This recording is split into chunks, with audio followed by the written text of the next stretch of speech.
Yes, so today I'm going to be talking about the realities of being pregnant in prison and what this means for women and their babies and the midwifery profession.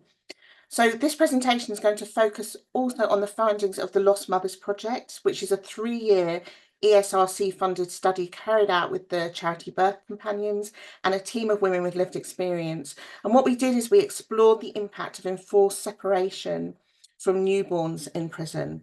So that is a deeply traumatic and often invisible experience, and what this reveals about how care is delivered in these highly complex settings. So we're going to consider the challenges midwives face when working in prisons and the urgent need for rights-based and trauma-informed approaches, and how midwifery can lead the way in advocating for health and dignity and autonomy of women in custody. So this is more than just individual experiences. It's really about how systems respond to some of the most vulnerable women in our society and what we can do differently. And I'm going to put out a bit of a content warning here because some of this content will be upsetting. It is upsetting, and if you need to step away, that is absolutely fine. So I just wanted to let you know before we start that we will have some upsetting content shared here today. So to start with a bit of context. So over the last year, 215 pregnant women were held in English prisons, with a third of them held on remand, waiting for trial or sentencing. Of the 92 women who applied for a place on one of the 6 mother and baby units in this country, 51% were admitted. Being separated during those critical first 1,001 days can seriously harm both mother and baby in lasting ways. While separation is sometimes necessary for the safety or protection of the baby, we currently don't track how many mothers are separated from their babies at birth or when entering prison. And it's only recently that we've started counting the number of pregnant women in prison. So as I said, there are 6 mother and baby units in England and Wales, but access to these units are far from straightforward, and the processes involved can be complex and unclear. And some women already have children's social service care involvement, while others only face it after entering prison. The care for separated babies varies. Some go to family, others to foster care or adoption. Separated mothers are at high risk of harm, and fears around potential separations are acute. In 2015, Michelle Barnes, a woman in prison, died by suicide just 5 days after giving birth. Once she had given birth, she was separated from her newborn. Her experience of separation post-birth caused her significant distress, and despite pleading for mental health support, she received none. Before her suicide, Michelle had been informed that she would no longer be able to visit her baby. The coroner later said it was one of the most concerning cases he'd seen, with serious systemic failures, and he urged for reforms across the entire system to prevent any further tragedies. However, the tragic death of newborn baby Aisha Cleary in her mother, 18-year-old Rihanna's prison cell in 2019 emphasised that little had changed. The Ombudsman report acknowledgement of the severe toll the anticipated removal of her baby had on Rihanna's mental and physical well-being exposed significant failures in the support provided by prison, social care and healthcare services.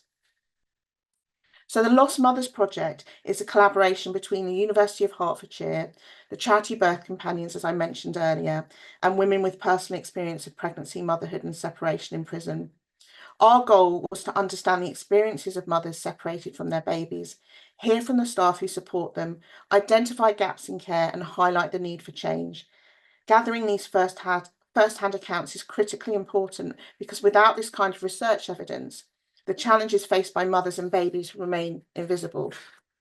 Before I talk about the Lost Mothers Project, I'm going to talk a little bit about my doctorate research that Sue kindly mentioned, just to give you a little bit of background of where I was coming from before I started undertaking the Lost Mothers research. So for my doctorate, I started that in 2012. And I undertook an ethnography. So I ended up spending around 10 months in prison, not consecutively, but 10 months visiting 3 different prisons. And I spoke to 28 women and 10 staff members over that 10 months. So what I found was significant challenges faced by pregnant women and new mothers within the criminal justice system. And understandably, when we think about prison, we don't tend to think about women. Women make up 4% of the prison population overall. So the system really isn't designed with the needs of pregnant women and new mothers in mind. And it creates what can be described, and what I described in my research, as institutional thoughtlessness. And that builds on another researcher's work looking at elderly in prison, another group of people that we don't really think about when we're designing a prison system. So this lack of understanding can lead to really severe emotional and physical harm. So women in prison, what I found is they experience intense shame. So for example, if you're a mother, a pregnant woman going in and out of prison over again from hospital back to prison again, you're with prison officers, sometimes you may be in handcuffs. The shame that women feel was incredibly intense, especially when heavily pregnant and in public spaces. And this can feel very isolating for women. So what I also found was that many pregnant women didn't receive the basic provisions that they're entitled to, such as things like pregnancy, extra nutritional provisions, or suitable mattresses, or even things like breast pads. And that was something that came up from my doctorate research. And this was really distressing for women. They often didn't know what they're entitled to, and they didn't know, and the staff didn't know what they're entitled to. Um, and I think, things have moved on now.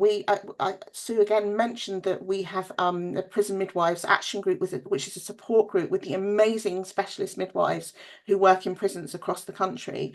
And we get together for sort of regular sessions where we chat and support each other and share good practice and maybe things that might be challenging. So that's something that we have in place now. But at the time when I was doing my research, I found that many things were lacking, and things that are still going on, and it's things that I'm still finding out that are still happening. So, for example, when a woman goes into prison, she may not have the medication with her, or it may need being re-prescribed, and this can be very traumatic and very difficult for women. But something that I found really overwhelming was the separation, and that is why I went on to do the lost mothers research, because what I found was separation. Sorry, I've moved forward. Didn't mean to move forward. Was particularly challenging for women. But from a safety perspective, when I did my original research, I found that women were giving birth in their prison cells on occasion. And the next slide is going to be a very short 1-minute film of a woman who was speaking about her experience of giving birth in her prison cell. I'm going to play that for you. It's an actress speaking her words. So I will play that for you now, and hopefully this will work.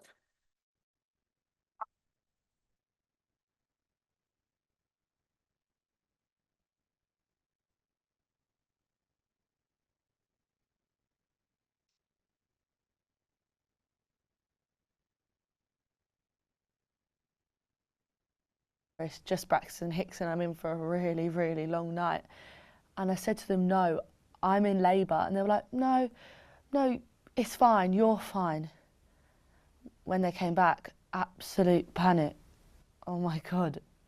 They got me on the bed. We need an ambulance. We need to get her to the hospital. And I said, I don't have time to get to the hospital. I told you I was in labour. So I laid there on my bed in my cell with a male nurse, and then out popped my baby. It was so upsetting. I was so distressed. I had nothing for him, no clothes, no nappies, no wipes, no, because I was still in the main jail and they didn't let you have baby stuff in there. So when it came to transporting me and the baby to the hospital, I had to wrap him up in some of my clothes, completely naked under my nightie, because I had nothing for him. When I got to the hospital, we had nothing. So it was a particularly distressing story from the woman that I named Layla in my research. And what I also found was speaking to members of staff, the majority of staff had either heard stories of births in cells or they had experienced it themselves. And what they were saying at the time is they hadn't had any training, they didn't know what to do, there wasn't midwifery care at night time. But what was particularly alarming in Layla's case, which is not her real name, I reiterate, is the fact that she was at multip. She was 36 weeks pregnant and her baby was lying in breech position. So all the red flags and alarm bells for us as midwives, and what was overwhelming for her was that she felt she wasn't listened to and she wasn't heard. At the time when I was doing my research, we didn't have plans in place for births in cells, but what we have now and what I found, with our specialist prison midwives, they have birth packs and birth, training. They do training with staff now. However, we would still say that, as we know, birth can be unpredictable. We don't have midwives in prison at night. So I wanted to bring that to you tonight, to share that with you as part of my doctorate research. But what I've done moving forward is built on that work, with the Lost Mothers Project, and I'm going to focus mainly on what we did with the Lost Mothers Project this evening, but that gives you a little bit of background of why this work and this research is so important. So we, for our Lost Mothers Project, we carried out interviews and observations to really understand what it's like. Oh, sorry, we're skipping forward, and I don't mean to be. For the staff who work with them. So we visited 5 prisons, speaking to 74 people in total, and that included 29 women who had been separated from their babies. We spoke to midwives and social workers and healthcare staff and prison officers. So we spoke directly with women facing separation, and we observed decision-making meetings about whether babies could stay with their mums. And we made sure to really capture the personal and professional challenges involved. The study, it was ethically approved, and we really took great care to work in a trauma-informed way. And we all had training in trauma-informed interview techniques, and we made sure that it was as sort of sensitive and trauma-informed as possible. So a key part of the project was working really closely with a team of women who have lived experience of the prison system themselves, and they helped design and analyse the research. They have been with us through the whole project and have been absolutely incredible, from helping us to design our logo for the project, thinking about the title of the project. They are embedded in the Lost Mothers Project completely. So the women that we did speak to gave informed consent to take part, and they were really clear that they wanted their experiences to be shared, especially with decision makers. That's why we're particularly happy that we're going to be going up to Westminster. Many told us that they were determined that what happened to them should lead to real change for others. So all the interviews were recorded and anonymised, and we used pseudonyms. They were carefully analysed by us as researchers, and also with our lived experience team who helped us analyse research. So here you'll hear from one of our lived experience team members, about what it means to be part of the project and what it means to be part of Birth Companions as well. So if you haven't found Birth Companions yet, I really do urge you to go and look up the amazing work that they do. So we'll just hear from one of the members of our team.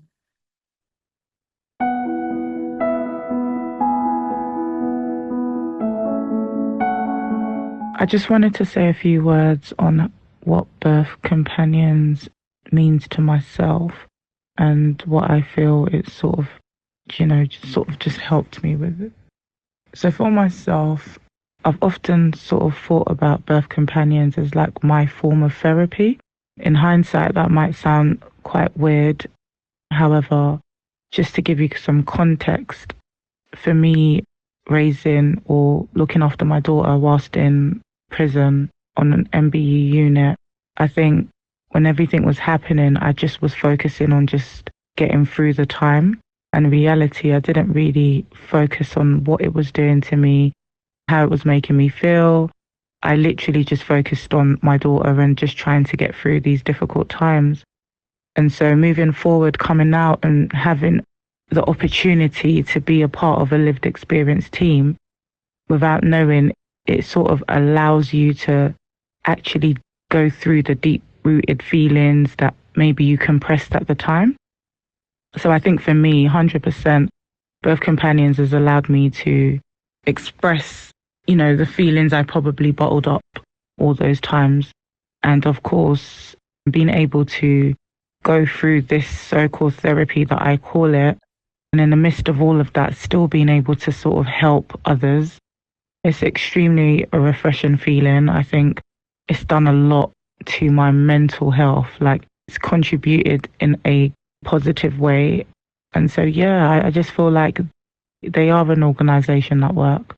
Birth companions have allowed me to be free in my mind, to be free with what I've been through, because I've had the opportunity to not just have lived it, but now to speak about how I got through it.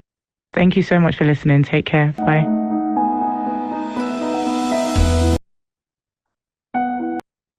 I think it's really important that we hear from our lived experience team, and they attended our launch last week, and will be coming to Westminster with us as well. So it's just been incredible to work with this group of women, and you know, when we talk about co-produced research, I think, you know, it's a real model of how it can work very, very well. So what I'd like to do now is to talk about our findings. So building on what the women shared with us that have been separated from their babies, we've organised our findings into 8 key themes, as you can see down the side here. If you're interested in seeing our full report, I know Sue shared the details, but I would urge you to read it, and to read it in full, and to see what women have told us. What became really clear is that separation from their babies causes profound emotional trauma for women in prison. Many women experience serious mental ill health, and they live in fear of permanently losing custody and struggle to hold on to their sense of themselves as mothers. I'm just making sure that we get the right quote here. Okay, you can see Charlie's quote here. Again, all pseudonyms. So Charlie's, what she's describing here is the pain. So the grief and loss that mothers feel when they're separated from their babies in prison is incredibly deep. Many describe the pain as overwhelming. It can swing from anger to sadness to a sense of hopelessness. It can make even simple daily tasks feel impossible. Some women have said the loss feels like losing a limb or their sight. It's a permanent absence that changes who they are. The pain was described by women as crushing, like having their heart ripped away, and worse than the pain of childbirth. A key issue is the invisibility of mental health needs. Women often hid how they were feeling because the pain was too great to express. Many women in the project shared experiences of trauma from childhood and adulthood, abuse, time in care, previous child removals, and homelessness. The loss of a child in prison adds a severe psychological burden, yet mental health struggles often go unrecognised, leaving women feel like they might flip out, as Seema mentions here, or have a breakdown. For the women we spoke to, even the smallest interactions with their babies meant everything. The power of being a mother is often found in those small everyday moments, feeding, cuddling, or simply being close to your baby. These moments are deeply meaningful and help mothers hold on to their sense of identity. When this is taken away through separation, it can cause deep emotional pain and a real sense of loss. Many women felt judged and unfairly treated. For some, prison felt like a last resort, leading to a cycle of minor offences just to have shelter. You can see from Cora's quote here, she's basically saying, if I'd have housing, I could have kept my baby, but without a home, it wasn't possible. You released me to nothing and no support and no home. So the separation from their children added to their emotional pain and this sense of injustice. And you can see just how unfair and unjust that is. For many mothers, holding on to the possibility of reuniting with their children or imagining a better future helps them get through the darkest times and protects them from self-harm. As one woman shared, my hope is that my children will come and see me one day, and that's what I live for. Some support was well-meaning but inappropriate. Taylor was given a bereavement box meant for parents who lost a baby. But since her baby was separated, not deceased, the box's content felt out of place.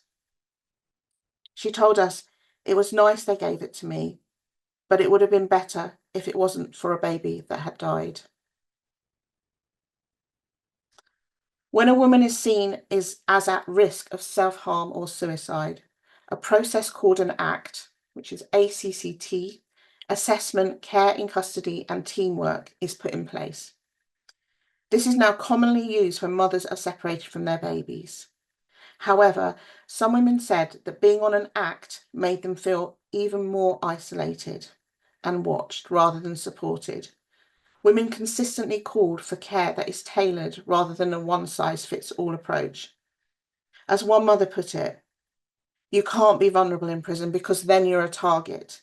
You have to put on a brave front while feeling all these emotions."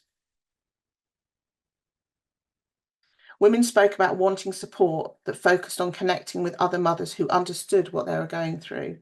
As Katie said, "It would have been nice to have someone to sit and talk about how I was feeling." Another added that such groups could help women let out their emotions and reduce stress and conflict on the wing. They preferred small peer-led groups, ideally run by someone from outside the prison, where they could safely share their feelings and experiences. So alongside the experiences of mothers, we also heard of the challenges faced by staff. On this slide, I'm going to take you some of the key themes that emerged from our interviews with professionals. So staff caring for mothers separated from their babies face great emotional strain, often without enough training or support. Bureaucracy and lack of diversity further hinder compassionate care for imprisoned mothers. So we were told by all the staff that we interviewed, that they had not received formal training on supporting women through compulsory separation from their babies in prison. As a result, many staff were described learning on the job and feeling unprepared when faced with these challenging situations, often requesting more training and support. Every staff member described the emotional toll of seeing mothers separated from their babies. Supporting women through this distress was overwhelming, and many staff experienced secondary trauma, including flashbacks. As one prison officer put it, "You do become an emotional sponge for all this stuff, and sometimes the sponge does leak. The stuff we deal with in here is really traumatic." Prison staff, particularly officers, often prioritise discipline and security, which can limit the emotional support they provide. Key roles like the Pregnancy, Mother and Baby Liaison Officer, which is PMBLO, which is a fairly new role in the prison, is a crucial role for supporting pregnant women and mothers. But these positions are difficult to fill. These are prison officer positions. And one staff member noted that when the PMBLO role was first advertised, no one wanted it, so they had to take it on temporarily. The PMBLO role is usually a low entry level grade. It's equivalent to band 3. This means that those in that role lack the authority or responsibility needed to fully implement crucial support policies. For example, they cannot manage the acts put in place for separated mothers. The structure of the prison system leaves both mothers and staff with very limited control. Staff who want to improve outcomes for women often run into systemic barriers, such as rigid rules and procedures, lack of resources, and limited collaboration between prison and maternity services.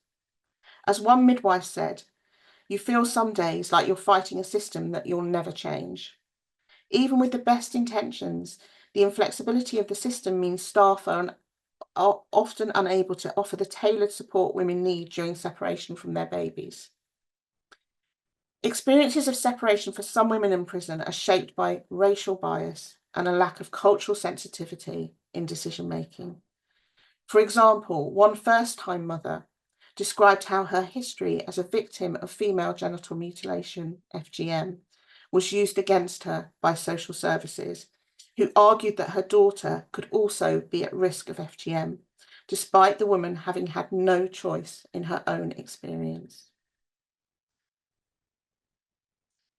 Some women were asked to sign papers giving up their child's care, sometimes just after they'd given birth. Our research found that some women sometimes felt pressured to sign these forms. As one midwife said, the worst part is when they have to sign just after giving birth, not knowing what it even means. There's also inequality. Women with more education or money can better understand and protect their rights, while those from disadvantaged backgrounds often don't get the support they need. At some mother and baby unit decision-making boards, which we observed, social workers did not always attend in person and sometimes had little or no direct contact with the mothers, instead submitting written reports. This left board members frustrated and women feeling unheard. Decisions often depended on how engaged a woman was with prison staff and maternity services, with those showing progress more likely to be approved. There was also a clear lack of diversity on these boards. For example, in one case, all 11 board members were white, while the applicant was a pregnant Black woman, highlighting significant representation issues in a system where Black and minority ethnic women are overrepresented in prison, but underrepresented among those making key decisions. Despite the many challenges, we also heard and witnessed small but meaningful acts of kindness and compassion from staff towards women. These moments offered real comfort and hope, and we've included some of these examples in the full report that you can also access. Trying to move forward.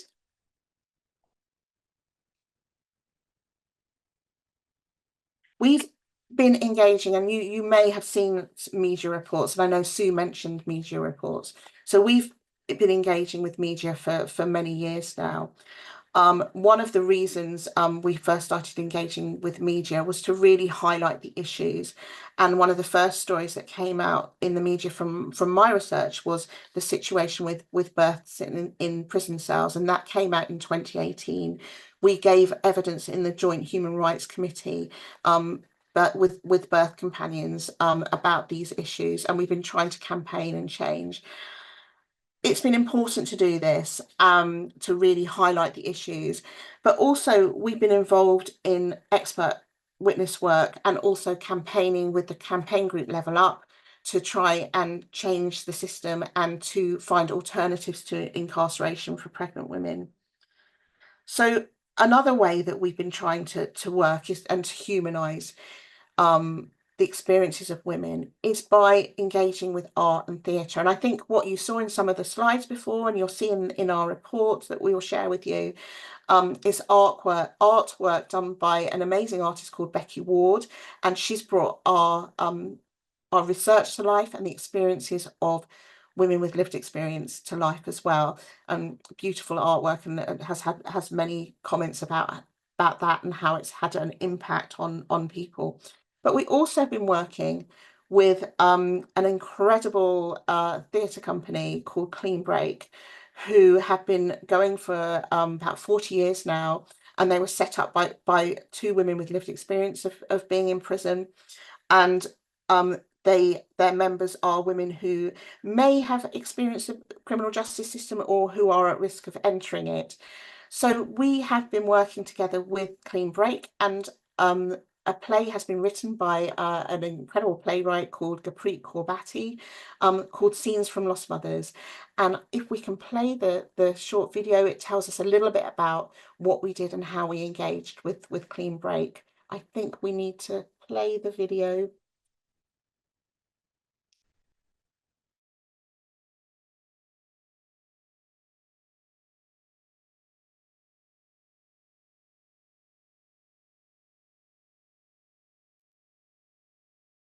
I'm Anna Herman, I'm the Artistic Director of Clean Break, and I'm also the Director of Scenes from Lost Mothers by Gurpreet Kaur Bhatti.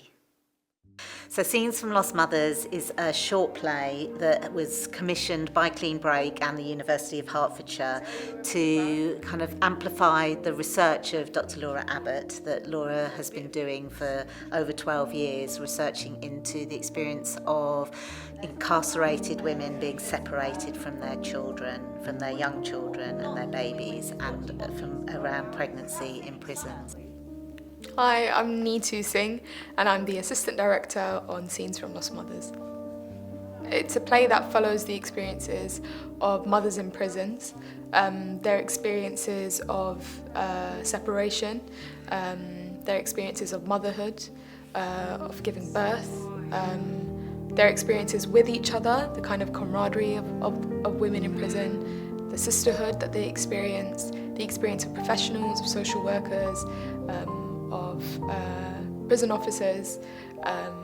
It's a really great show that manages to showcase the diversity of people's experiences in a short amount of time, that really affirms people's experiences, that really educates people's experiences. I've learned so much being in this room and being on this show already, so I'm excited for people to see it. What would you like to put inside? Her wrist was so tiny, I can hardly remember.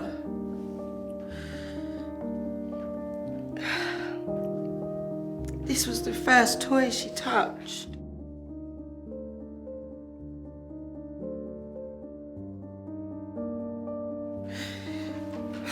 I read these words night after night. Dog, cat, bear. Night after night. Do you think she recognised my voice? Of course. She's been listening to you since she took her first breath. Because some of it is really affecting some of the stories that are shared, and we've all found that in the space, haven't we? It's kind of full on. It's full on. It's a really, just really experiences that you might not think about if they're not your own, but then when you understand them in the context of women being separated just after birth from their babies and all the ramifications of that, it really is a call for change. You're prepared to go on the record? My name? Yes. You said this was important. We're not allowed. We're not supposed to say stuff. What do you want me to do? Just make sure people know. That's what you do, isn't it? I need your name. This is my job. How brave are you? Actually brave? I just want to do a good job. That's all I want. I just hope people start to understand and realise what the prison system is and what the experience of people who are incarcerated is, what the experience of women, of mothers is in prison, because I think until you don't watch this or until you don't take a second to even think about it, you don't really realise that there's a whole group of people that exists who are experiencing this, and there is a whole there's people like birth companions like Clean Break doing the work to support them and to humanise them, and if I hadn't been in this process, maybe I wouldn't have even thought about that. So my hope is that audiences take a second to just think about it and realise what's happening, and then feel empowered or feel moved to actually do something about it, whether that's supporting the work that Clean Break do, understanding the work that birth companions do, becoming educated about what's happening, because it's insane. Like some of the scenes that we do, I'm like, I can't believe this has actually happened. People are staring. And it's not because they recognise me off EastEnders. They see the cuffs and they're frightened. I'm frightened too. What is this thing? This animal that requires a leash in the hospital around nurses? We tour the play with a workshop, and the workshop is a space to kind of open up the stories and open up the themes of the play and to consider them from all the different perspectives. We're not alienating staff, we're not demonising staff either, as staff are in their roles doing their jobs. It's just there's a dysfunction in it, and people are suffering as a consequence. Women and babies and children are suffering. We've had a great team, and we've got some beautiful creatives, so the sound and the set, and it's been a great experience. Yeah.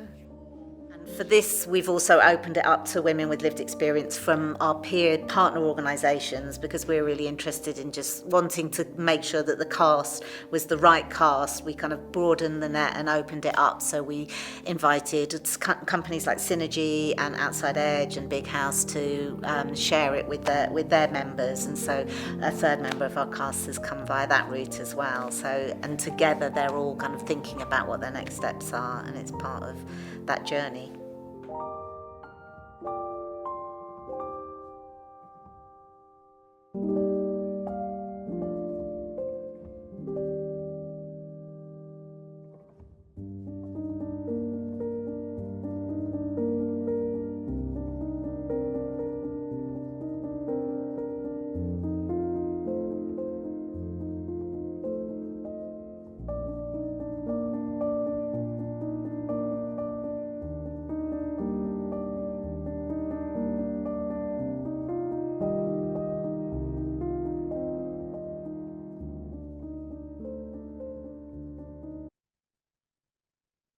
Thank you. I think it's really nice to have a bit of background to hear about our work with Clean Break. I'm going to play you a clip now from one of the scenes from Scenes from Lost Mothers, and this was released on Mother's Day to sort of really highlight some of the issues. And this is something that came out strongly from my doctoral research, but also something that's been in the news fairly recently as well, about women maybe being handcuffed and how it feels for them. People are staring. And not because they recognise me off EastEnders. They see the cuffs and they're frightened. I'm frightened too. What is this thing? This animal I've been made that requires a leash in the hospital around nurses and doctors. Kittens and puppies get 6 weeks with their mummies. My baby will get 3 days. When I had the first scan, one of the zookeepers said I was in for a special treat. Long cuffs. I didn't think they were supposed to use them, but he got them out anyway. Long cuffs. He said I could still move but not get away, like when I went to the toilet. He was the first man to see my baby on the monitor. I wanted my partner, but they sent the wrong appointment time. Computer error. When I was in labour, I kept asking them to call him, but the zookeepers said they needed authorisation. I asked and I asked, I started shouting. In the end, the doctor rang him. He got stuck in traffic. I wanted to breastfeed, but the zookeeper was watching over me, so I asked for a bottle. Afterwards, I walk out the hospital with 3 zookeepers and no cub. No cub. I catch sight of us all in a mirror. It's a picture of a moving cage. It's weird. People are staring. They can't stop. I don't blame them.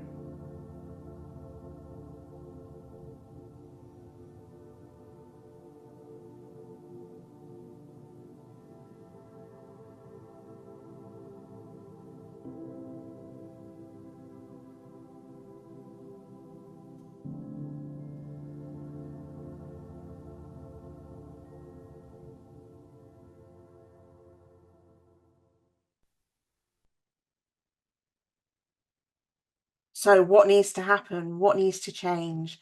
We know there are some changes, and there's definitely some changes from when I first started researching pregnancy in prison.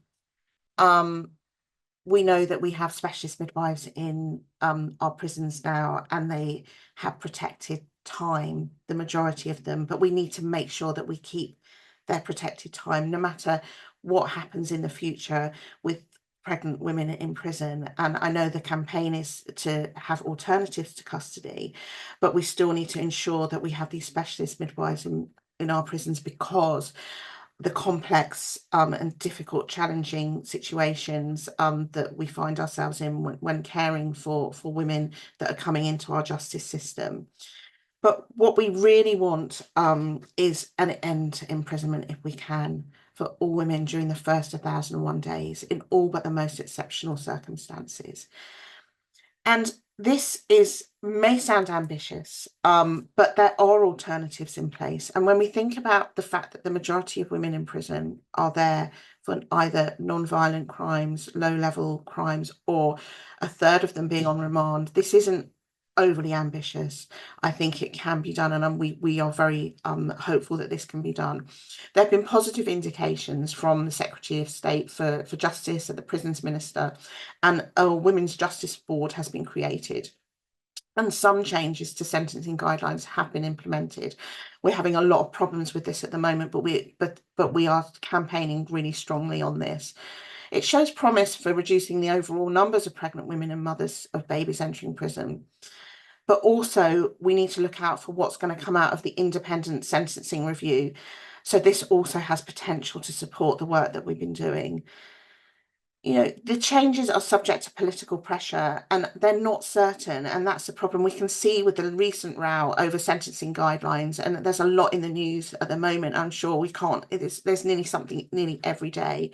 And today there's been talk about pre-sentence reports, which are crucial when it comes to pregnant women and whether they're sentenced to imprisonment.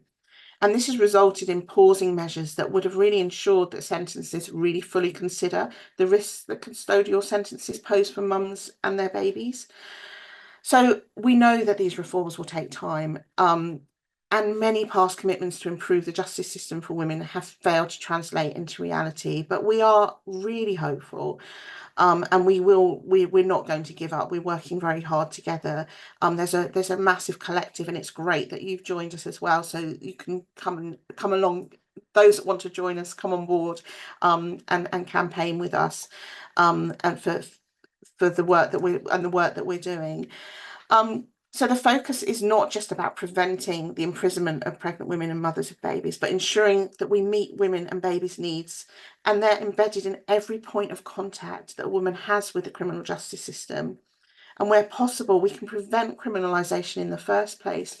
And you'll read from the report, you'll see the backgrounds of some of the women. The thread that comes through is the difficult and challenging circumstances of a life that many women have come from a background of trauma, but also domestic violence, homelessness, poverty.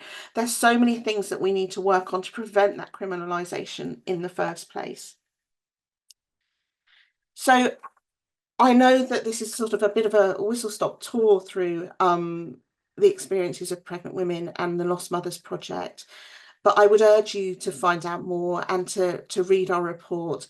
The report is illustrated with Becky Ward's beautiful artwork, and I think you will find it a really informative read, whatever area of midwifery that you're looking at or you're specialising in, especially for student midwives looking at the complex issues that women are experiencing. It really does embed women's experiences and also staff experiences through. With qualitative research, we can really make a difference, I believe. So I'd like to end, because I know there'll probably be some questions. I'd like to end now, so to say thank you, a really special thank you to the mothers who participated in the research. And women really did want us to talk about their experiences. And I'm going to end on a quote from one of the women who shared her experience with us, and she said, "There's half the mums in here probably in the same situation, and for you to come in and actually give us a chance to tell somebody how we feel from what they've done, it's nice. It's nice to know that someone is actually trying to do something about it. That is nice, knowing somebody's actually going to try and help the people that need the help." And I think when we're doing research and all the work that we do, it's centering the woman, centering her in the centre of everything that we do. And I hope that what I've shared today with our Lost Mothers project, which really is a team effort, is how we have centred the voices of women. So I'd like to end on that and to say a special thank you to Birth Companions, Clean Break, and our incredible lived experience team, and our funders, the ESRC, ARC East of England, and University of Hertfordshire. So thank you very much, and I will hand back over to Sue, and I hope I've made okay time here.